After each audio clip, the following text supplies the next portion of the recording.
ঐ মোৰ বলকনিটো কিয় খাইছ তই তোৰ বলকনি মই কিয় খাম কচোন মই পাগল নেকি তোৰ যে বলকনি খাম তই খোৱা নাই যদি কোনে খাইছে ইমান ৰাগেৰে কথা কিয় কৈ আছ হা মোৰ বলকনি খাবলৈ মন গ'লে মই দোকানত যাম দোকানত যাই পেলাই বলকনি কৰাই পেলাই মই বলকনি তাতে দোকানত খাই আহিম লগা হ'লেও মই তোৰ কণী নাখাওঁ কাক মিছা কথা ক'বলৈ আহিছ তই মোৰ বলকনি খাই পেলাই আৰু মোকে লেবেল দিয় হা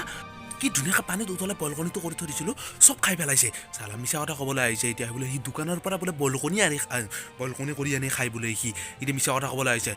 বলকনি খাইছ খোৱা বুলি ক নোখোৱা বুলি কিয় কৈ আছ তই ঐ তই কিন্তু বেছি লেবেল দেখাই আছ খোৱা নাই বুলি কৈ আছোঁ এতিয়া কি নাখালেও কি খোৱা বুলি ক'ম নেকি তোক মই হা বেছি লেবেল দেখাই আছ নেকি তই খাই পেলাও নোখোৱা বুলি ক সেইকাৰণে পাগলে তই এক নম্বৰৰ গাধা গৰু পাগল বাট নামাতিবি আজিৰ পৰা মোক যা যা তোক মাতিবলৈ মোৰ একো চক লগা নাই যা